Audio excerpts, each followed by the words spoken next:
Broadcasting from the business capital of the world, this is the Podcast Business News Network.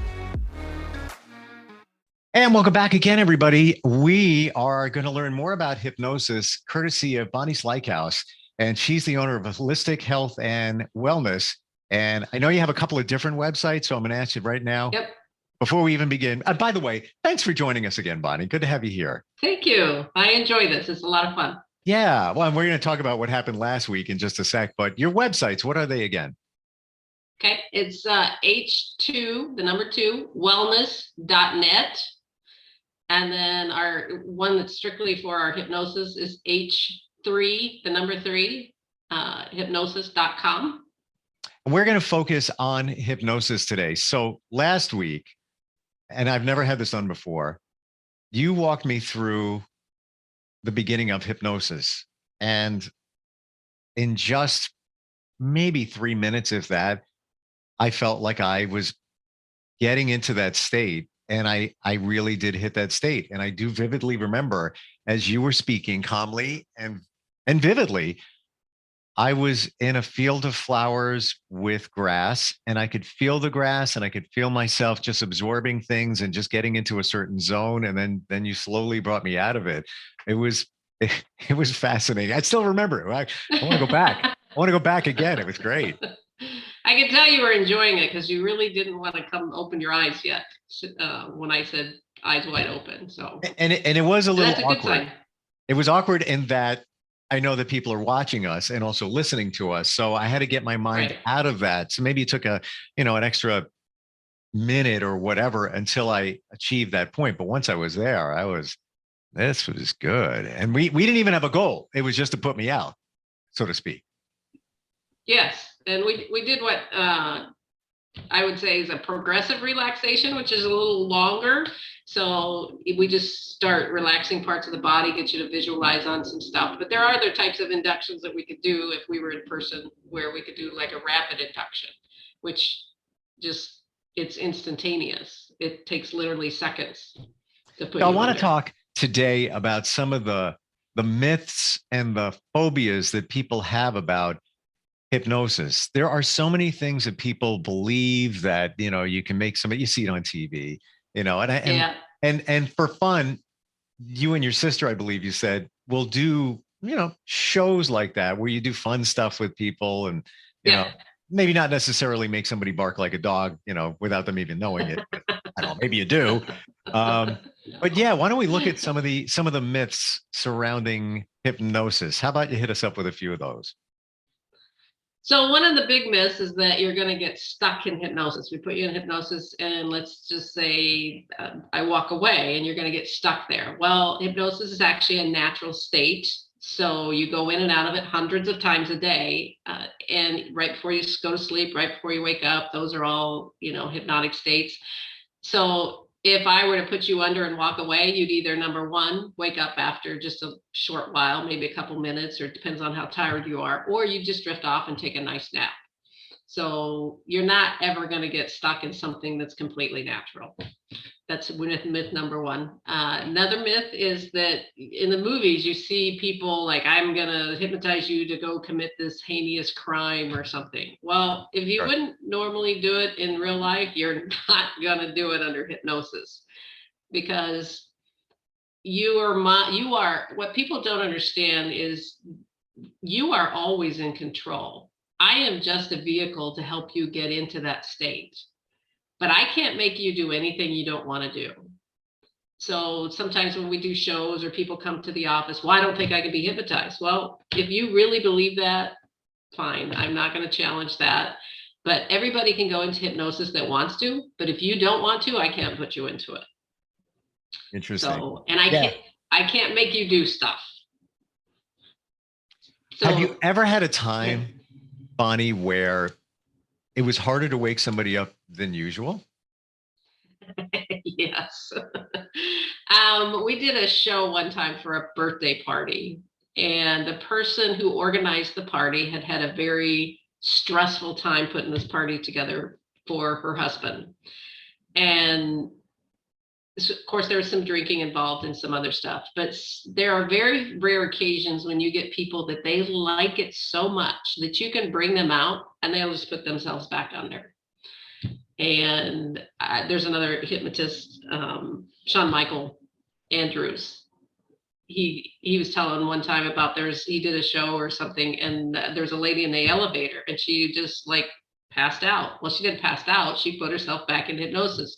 They called the ambulance and everything, and he knew what was going on. Doesn't happen very often, but you give them a double bind. And what I mean by that is while they're under, you can give them a suggestion that says, you need to go to the bathroom really bad, or you can come out of hypnosis. So it's kind of like, your best bet is to come out of hypnosis or wet your pants or something like that. But you can do things to bring people out. But yes, there are some that will purposely put themselves back under because it's just such a relaxing and peaceful and euphoric state.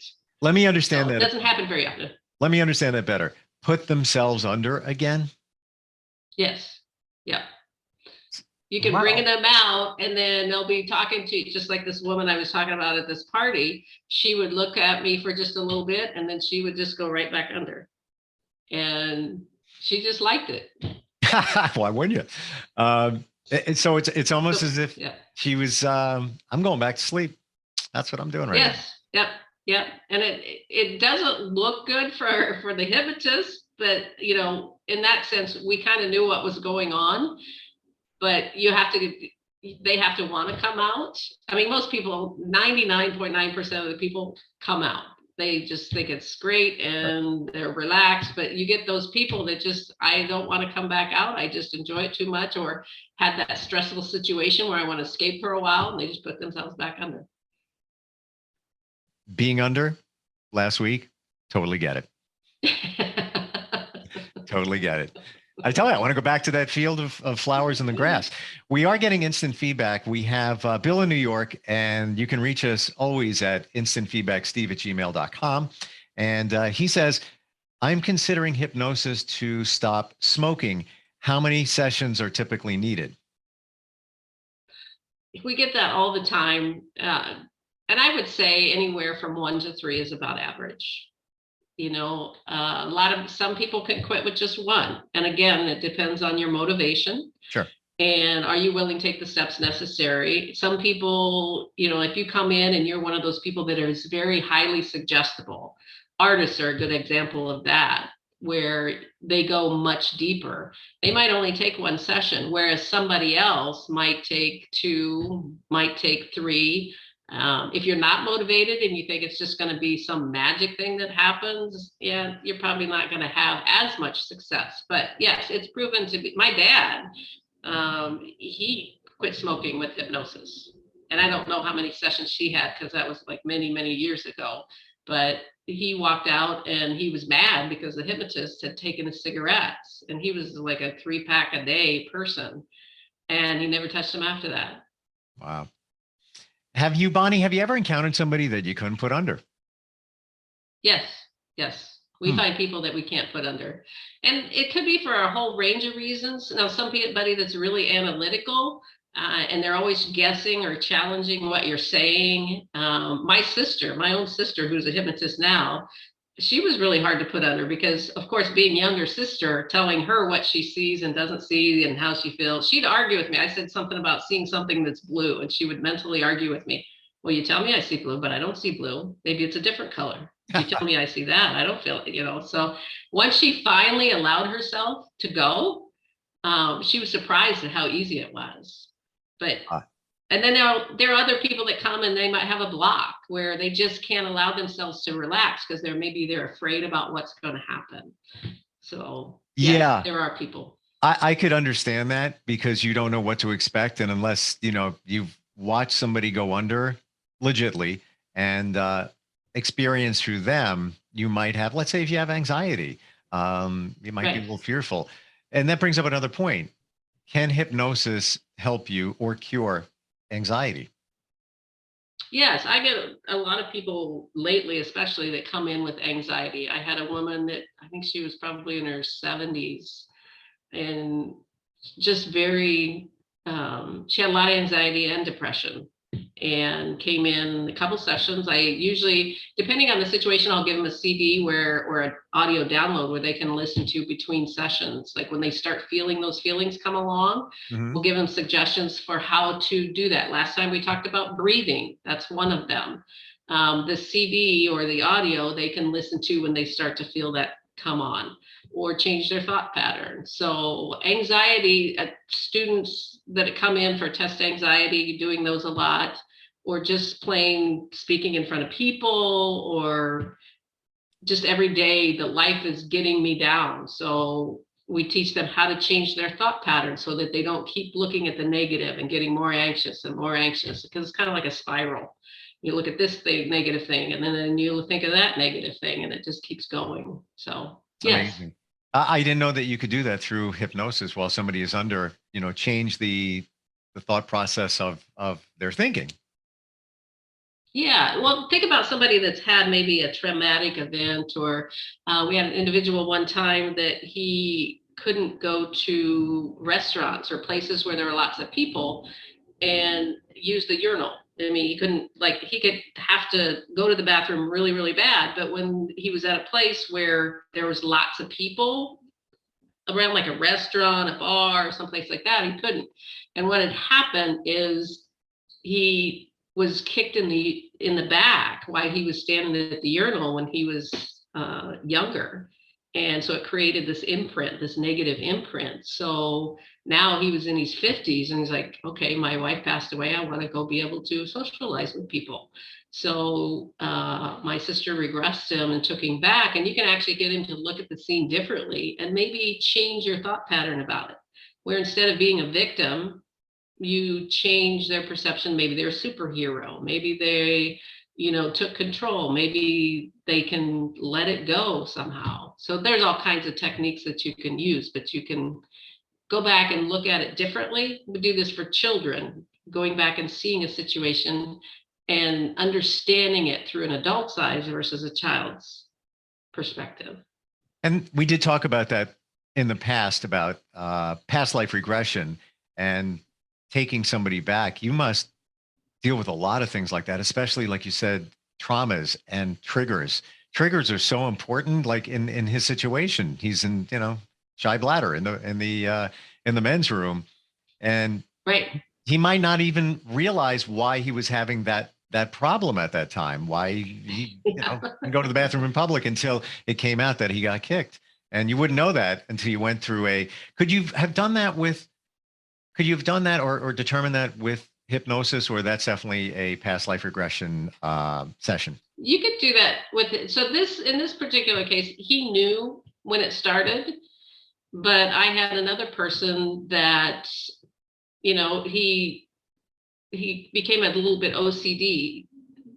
He would count the cracks in the sidewalk, and he would make sure that he backed up the TV to read all of the subscripts if he was watching a movie that had subtitles or something like that.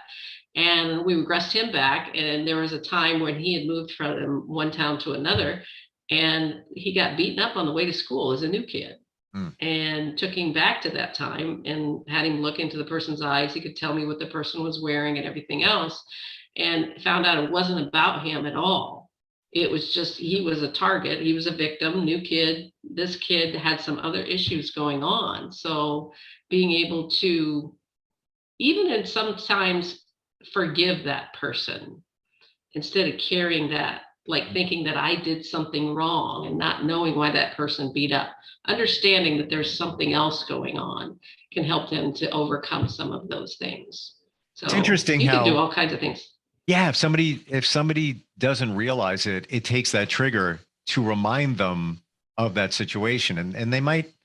It's not forgotten, but it is until something triggers it and it brings it out in them again, and then it gets surfaced again, and that's where hypnosis comes in. What are some of any other myths that you can think of that you deal with when you talk to people and they're considering hypnosis?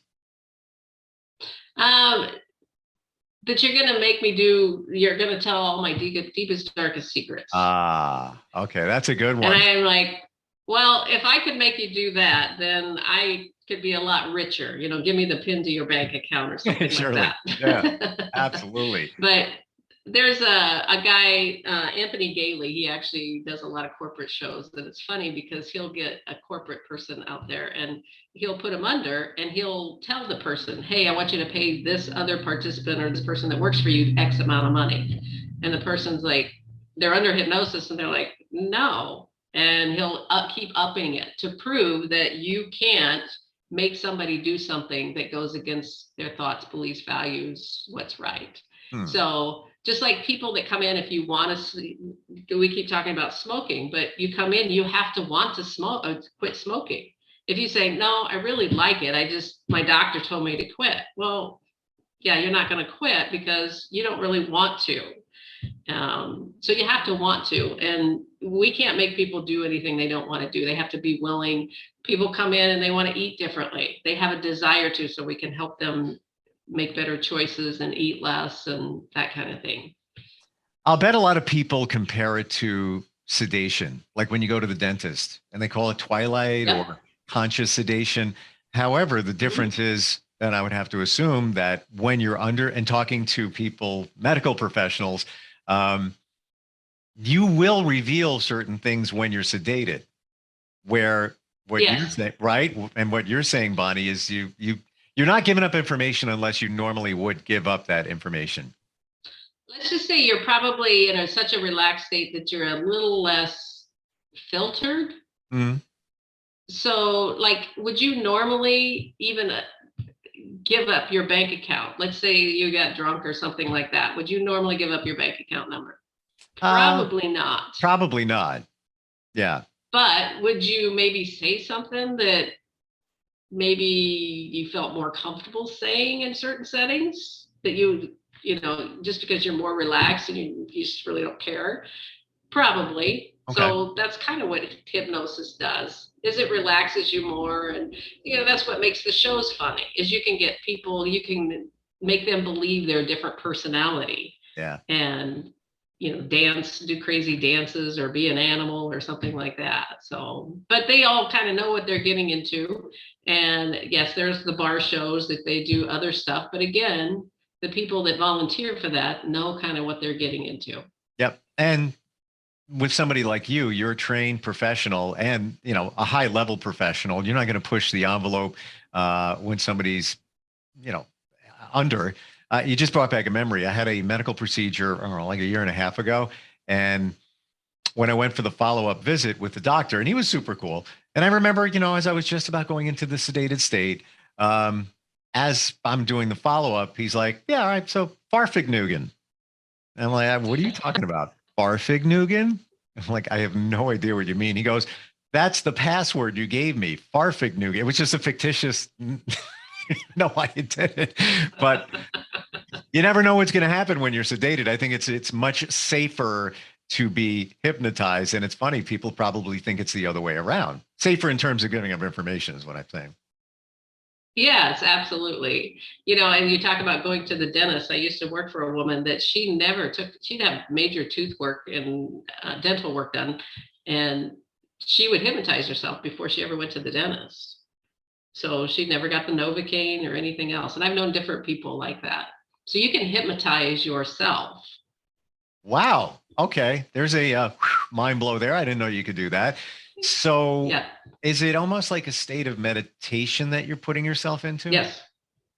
So if you think about the big buzzword right now is mindfulness, being here and present, like you're sitting down at a table and you're here eating, not thinking about all my bills I got to pay and all of that kind of thing. Yep. So mindfulness is being present and mindful. Meditation is a way to practice mindfulness. Hypnosis is meditation with a goal in mind. So you want to eat better, you want to quit smoking, you want to get rid of anxiety, you want to feel more calm and peaceful. So usually hypnosis is guided by somebody, where meditation is more on your own.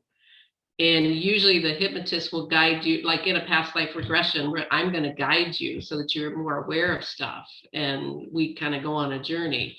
But you can do self-hypnosis on yourself. Milton Erickson, he's kind of like famous in the hypnotic world because he had polio and he couldn't walk. He taught himself hypnosis, and he lived to be, I think it was in his 80s. I don't remember for sure, but he was a master of hypnosis, and you could be hypnotized just by talking to him.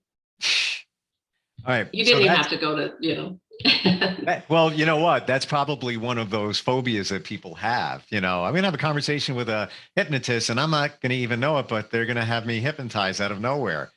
Right? Right. He would do it in general conversation. It's scary. That's scary, but super cool at the same time. Yeah, there was one time that he was talking to, I watched a video or something.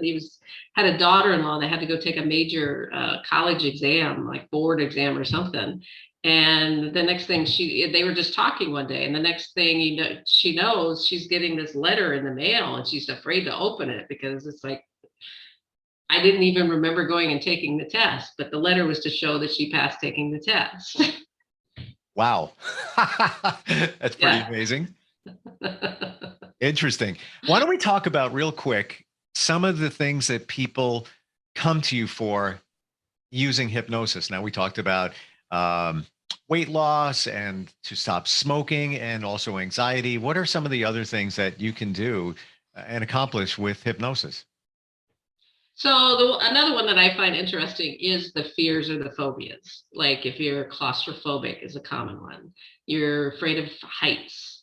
You're afraid of airplanes. You're afraid of elevators. Wow. I like doing those because those usually I can do in just a couple sessions.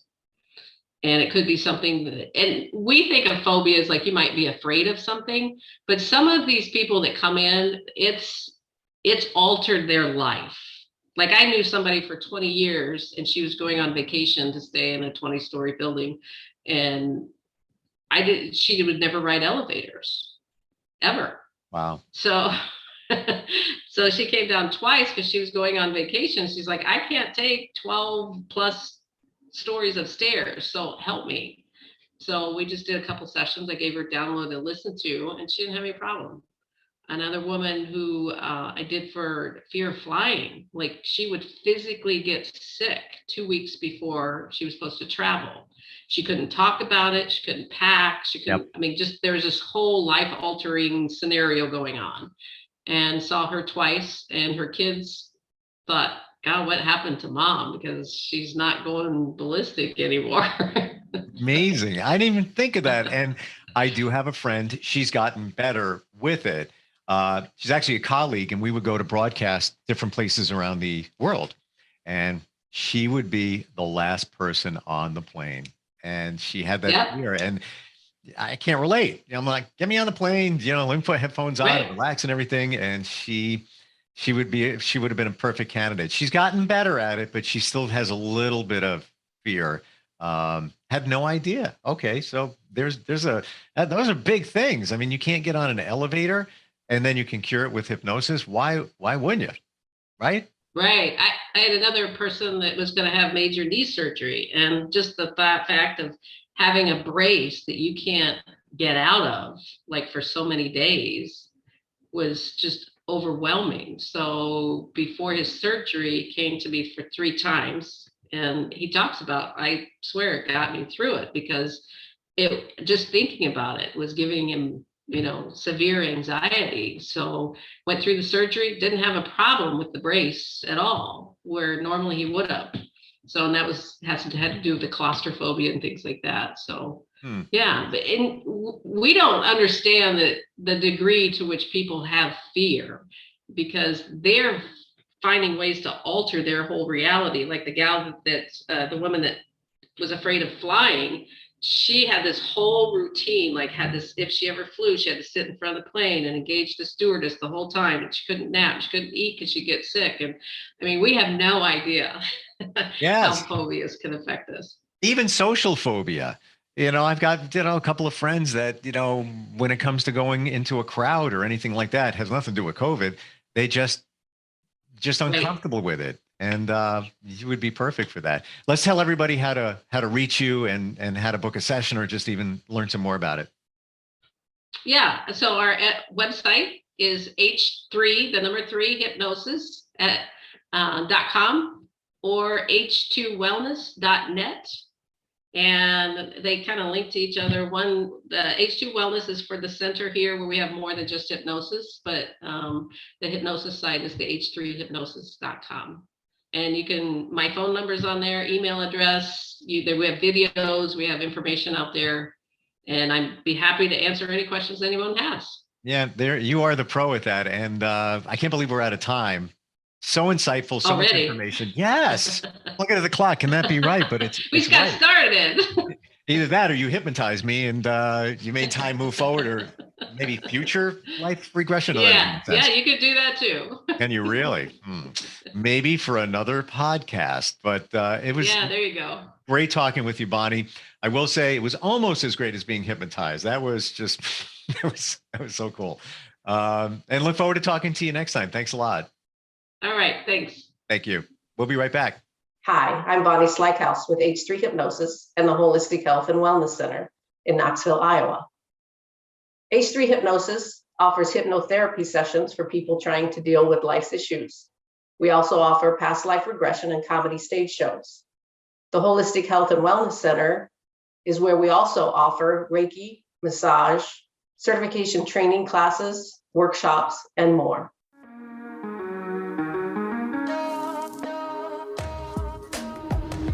Broadcasting from the business capital of the world, this is the Podcast Business News Network.